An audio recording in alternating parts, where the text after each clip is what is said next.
It has become a tradition with our chamber here in Cupertino that each January we invite the city's mayor to join us at lunch, share his or her perspective on the state of our fair city. This year, once again, is certainly no exception. It's an event that we chamber members really look forward to as a very important, significant link in our partnership with local government. The importance of that partnership becomes so very visible when economic times are such as we have just seen in 1992. The financial constraints upon government, as well as the business in our community, directly impacts the quality of life of our Cupertino citizens.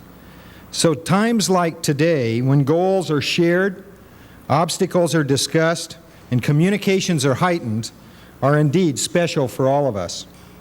Our mayor has been an elected leader in Cupertino since 1989, but his service to our community actually dates back to 1980 with appointments to the Cupertino Goals Commission. Where have I heard that, goals? No. With his background in physics, electrical engineering, and computer science, he certainly has learned a disciplined approach to problem solving, so that our local and regional issues should certainly benefit from such training. In addition to his local issues as councilman, he serves as our representative on 4 very important transportation committees for both our county and our state. So please join me in a very warm Cupertino Chamber welcome to our Honorable Mayor, Nick Szabo.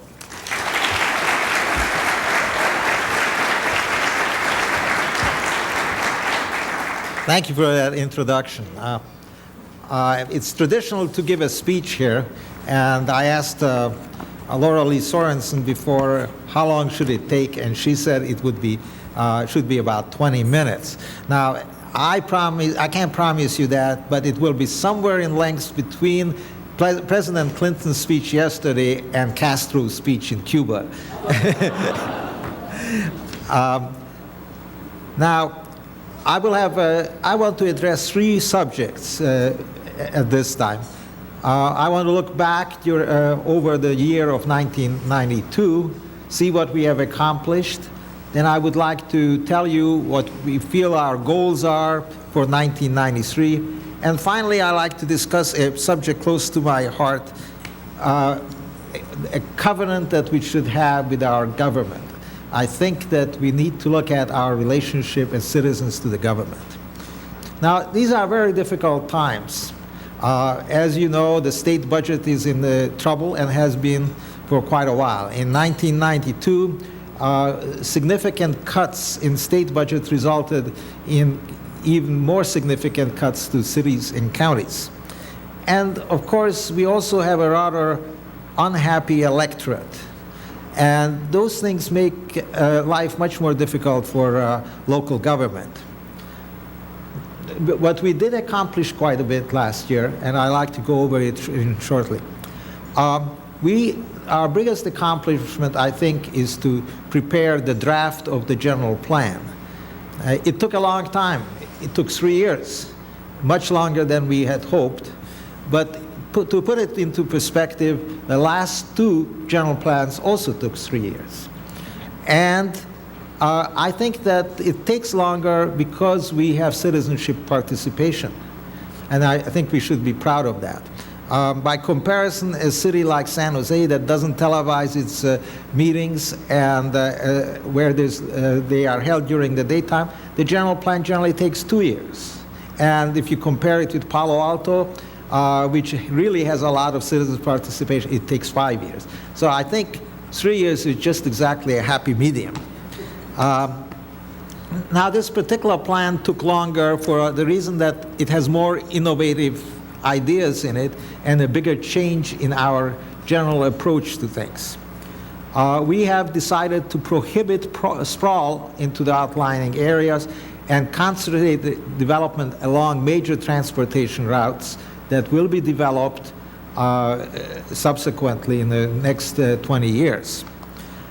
We have also made a fundamental decision that the lion's share of new office development should go to our major companies in the city. I think this is essential to do because otherwise these companies will not have the capability to expanding and will go somewhere else, such as Austin. A city that I keep hearing about more and more every time. Now, let's just look at it this, why do companies go to Austin these days? Well, one good reason is that the cost of housing is so high in the Bay Area. And in this general plan, we have addressed that particular aspect. We are going to require mitigation of housing for large office development. It's important to note that we're not the first city to do it. In fact, in the 70s, the city of Cupertino had a below market rate housing program. And you should also know that while this is a burden on the business and also on the citizens, I think that that the state is now beginning to really assert itself and say that housing, mitigation of low-cost housing is required. You should know that several cities, 46 in fact, are being sued by the state for not providing low-cost housing. And in fact, our general housing plan has disapproved by the state for twice recently, and without having a general plan, we couldn't do any development anyway. So I think you should recognize that this is a very necessary step for our economic health. Now, another issue that we really addressed last year, and it was difficult, is the budget. As I told you, the state reduced the funds they were sending us, and we otherwise also have significant financial problems in the city. Everybody I talk to first says, well, look, how can Cupertino have any financial problems? You have these Fortune 500 companies there, the business is booming, the average house price is $370,000. You can't have any financial problems. Well, the bad news is that, unfortunately, electronics companies that have research and development centers here don't really contribute to our taxes because they have no sales offices within the city. The sales offices of all the major companies are outside our city. Another bad news is that we have the lowest tax rate, property tax rate within Santa Clara County. We get the smallest percentage of the property taxes that are paid to the city. To give you an idea, we get only about 2 cents on the dollar. And that translates itself for somebody who has a pre-Prop 15 house to $17 a year coming to the city per household. Now that's $17. Some people will think, well, that's more than I get out of the city. Well, and I have heard that sentiment lately when we were trying to raise some fees. The fact of the matter is that if you just proportionately calculate what each house uses in electricity for that street light that is outside, that's $16 a year. So property tax is not the way we can survive. We also have a problem with the sales tax. Of course, the recession has made it worse, but since 1984, now for 8 years, our sales taxes have been decreasing if you correct it for inflation, and that's a long spell. Last year, we had the additional misfortune, of course, that the state took away money from us. They took away $150,000 from our budget.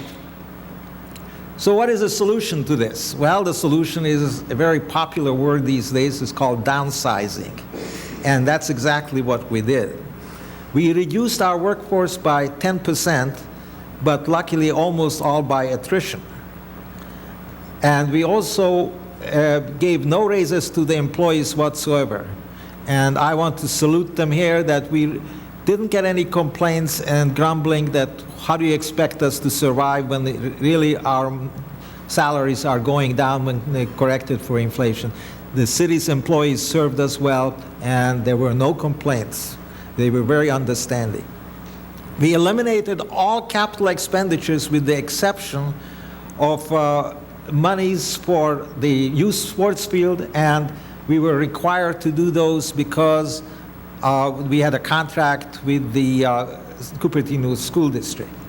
So other than contractual obligations, we undertook no capital expenditures. We eliminated all the staff travel expenditures. Our staff could not, except on their own, travel to conferences, and quite a few of them reached into their own pocket and did so. We increased recreational fees so we would break even, so it wouldn't cost the taxpayers anything. Even so, we came up with an operating deficit of about $350,000. And if you, of course, if you add to that the capital expenditures, our total decrease in cash reserves amounted to $1.8 million during the last year. Now, in spite of all these, we were able to help the community with some grants. We gave Cupertino Community Services a grant, and also UFRAD Gallery got a small grant, just to show that even in hard times, we must do some of our obligations. I think now, after that, we have what we call a leaner, but maybe gentler and kinder city. There were two minor revenue measures. One was the covering also interstate and international phone calls with the utility tax that already existed, and to the great happiness, of course, of the business community, we were forced to raise the business license tax, tax that remained the same throughout the years since 1956. Now, every bad news story has to end with a good news story, and we do have a little bit of good news. Late in the year, we were notified that the state dropped a requirement for maintenance of effort. Now, that's a complicated concept, but basically what it means that we could use gas tax dollars to maintain our streets. And that allows us to shift from the gas tax fund $2.6 million into our general fund. And we can do this for the next 3 years. After that, we don't know what's going to happen. But the fact is that that is not additional money that we get, it's just money shifting it from one account to another. Last year, we also enacted a brand new garbage collection system and added to recycling also yard waste. The impetus to this is that we are all running out of dump area, and the state has decreed that by 1995 we must reduce by 25% our waste stream and by 50% by the year of 2000. I think we will be able to accomplish this. Now, the rates were adjusted in such a manner that if you conserve, then it won't cost you more. But if you use up too much garbage, you will pay more.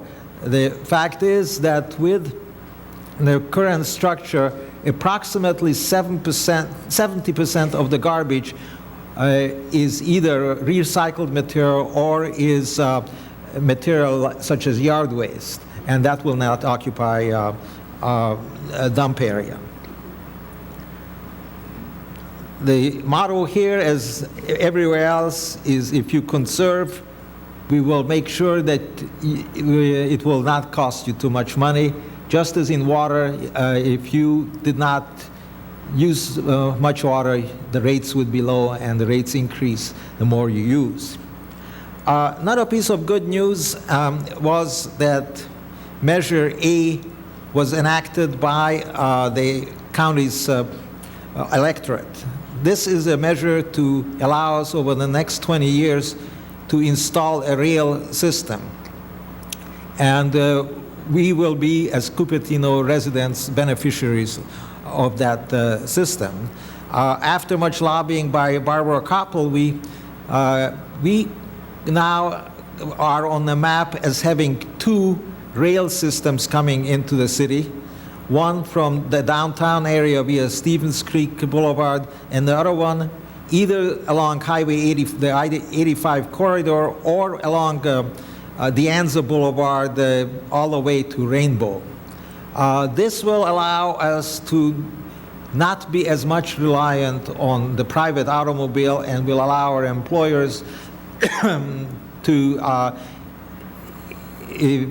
expand more, because in Cupertino, traffic is the limiting feature. Now, notice that I didn't say light rail, and there is a considerable debate what kind of rail it should be, and that won't be decided for some time. But the good news is that I managed to get myself on the board, and that way I can influence it, what that decision will be. Now, let's look at the future. The future is invariably corrected with finances, and the governor has given us his budget. Now, it does not really explicitly spell out what's going to happen to the cities, but this time the state will take 59% more away from the cities than the year before. So that is right there likely to be a problem. We don't know how much it is. If it's taken away in the same categories as last year, we will have 200 to 300,000 additional money taken away from us. That's probably something that we could live with.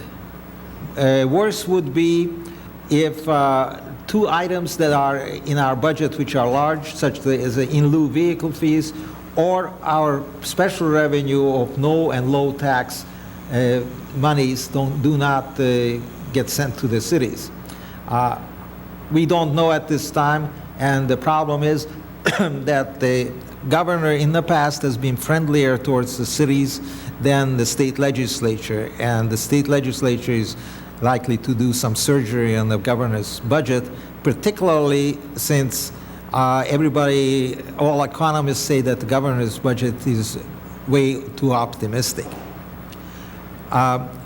Also, a problem for the financially in the next year will be the fact that neighboring cities have much better capabilities in attracting businesses which contribute taxes. For instance, the city of Mountain View not too long ago got a Costco store to move there, inducing that store by giving them a 50% rebate on the sales taxes derived from there.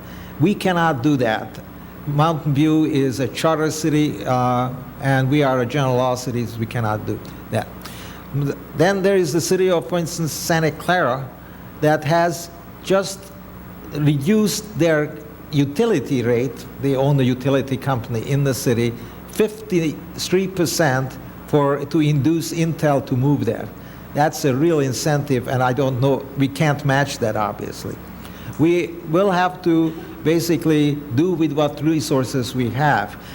And to us, development is not a moneymaker like, for instance, it might be to San Jose.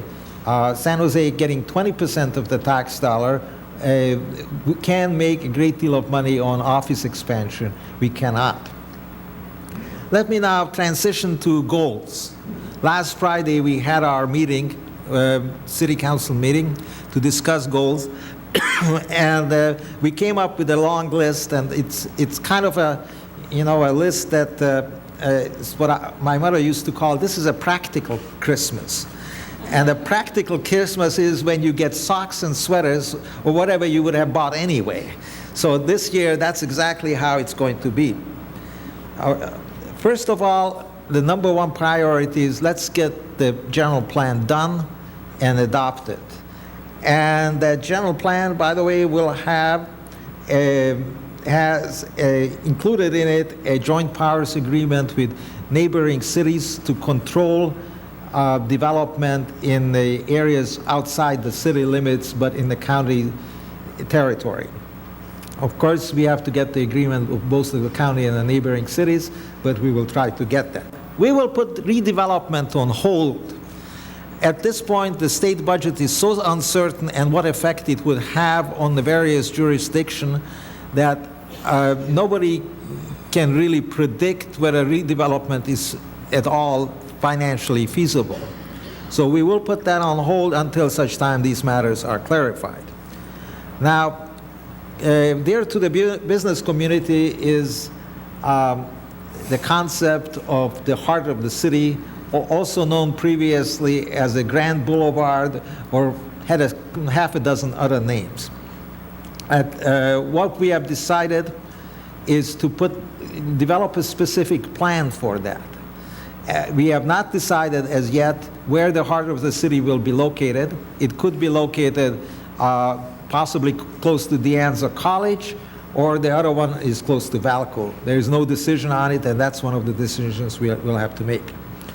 Another item that is important is that it's no secret to anybody that we are outgrowing the senior center and the library, excuse me, and we will have to plan for that. Our finances are severely limited, and our planning will contain how can we afford that? Do we need to go out on some kind of revenue measure, or how can we afford enlarging these two places?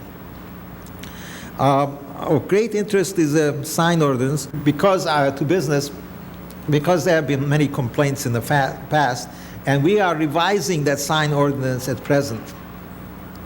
And another thing of great interest to the business community is that we'll consider combining the Planning Commission and the Architectural and Site Approval Committee. Another thing that should help business is we'll consider hiring a facilitator. This position would be to allow business to come in and say, how do I get through the maze of red tape here? We will now also have a budget committee next year, and the purpose of it is to see if we can enlist citizens in our financial planning. We also very much want to expand our volunteer program. In these days, we cannot afford to add new positions, but volunteers can do outstandingly, and they have proved themselves in the past. We plan to have a cooperative relationship with all the school districts in our area, and we are going to, of course, we have the youth sports field, and we will continue this. Another new project is to hopefully get together with De Anza College so we can relieve the parking problem at the Oaks Shopping Center. All the students come across and park free at the Oaks, and of course that hurts business, and we want to help them. Now, one subject that we have not taken a position on is what are we going to do in our spare time? I think we can safely defer that to the next year. In January, we only have 10 council meetings, and I don't think it's urgent to do something about that problem.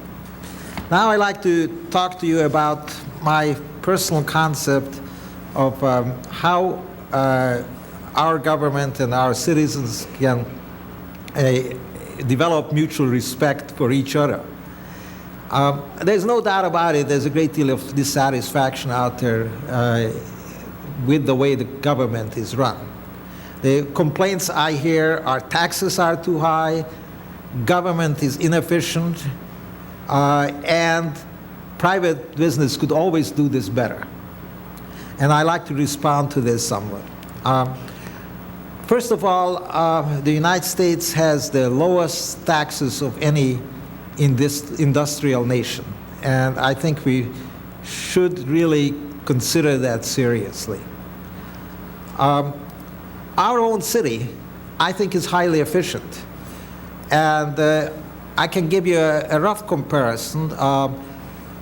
Cupertino has only 100 employees, and the city of Palo Alto, of course, is somewhat bigger, but not that much bigger, and has more services, but they have 1,000 employees. So that tells you that we are ranked right up there in efficiency. And then I have some experience also as in private business. I worked for two Fortune 500 companies.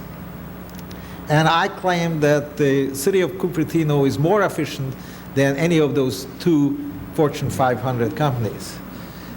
I did not work for Tandem. The comparison is always made, well, we could do this better in private business. You know, you guys just can't get it done for that much money. But there may be a reason for that, and I like to just mention to you our recent experience on attaching a point source fee, which is a long word, which assessed $12 per parcel in Cupertino. Now, how did we go about doing it? First of all, it came up at budget session. Can we afford to pay this $300,000 in money without bringing in some kind of fee? It was quickly decided that we couldn't. So that was one council session. Then the next session was to put it on the agenda of the city council to declare a public hearing on the matter. So that was another session. And finally, notices went out to approximately 20,000 property owners in legal language that scared the living daylight out of everybody, which said, well, there is a lien on your property, and you will, it will cost you $12 a year. Well, after that, there was a public hearing, and you probably were not surprised. We were mobbed, and there was not a voice there who said, well, it's inevitable, just we just have to pay it. Nobody said that. Eventually, we adopted the measure, and that was the end of it. Now it's on the property tax bill. Now let's see if this was not government. How would this have been done? Okay, the board of directors, equivalent of the city council, would never had and would have never discussed this matter. That would have a second level manager would have looked at it and said, well, $12, let's make it 15 for good measure, and would have put it on the bill, the monthly bill, with a little asterisk required by the federal court order, and that would have been it. Okay, now, we spent probably several hundred hours to do the same. I think that this just illustrates the fact that private business and government do not use the same methods. We have the Brown Act. We have to answer to the public. We spend a great deal of our time giving out explanation, and in the private business, you don't have to do that. So please, one of my messages, please, when you try to make a comparison, could private business have done better? Remember that the rules are not the same. I think if the rules were the same, I think Cupertino would be considered one of the most efficient cities performing in the private sector. But the rules are not the same. So as citizens, I think that we have to make a fundamental choice. Do we want all these checks and balances? The Brown Act, the document, public documents, the fact that to respond to citizens? Or do we want to have the lowest cost? I personally vote for having the checks and balances, but we can't have both. We can't say we will not pay government, give government the money to do these things, and yet require the same kind of services. Thank you.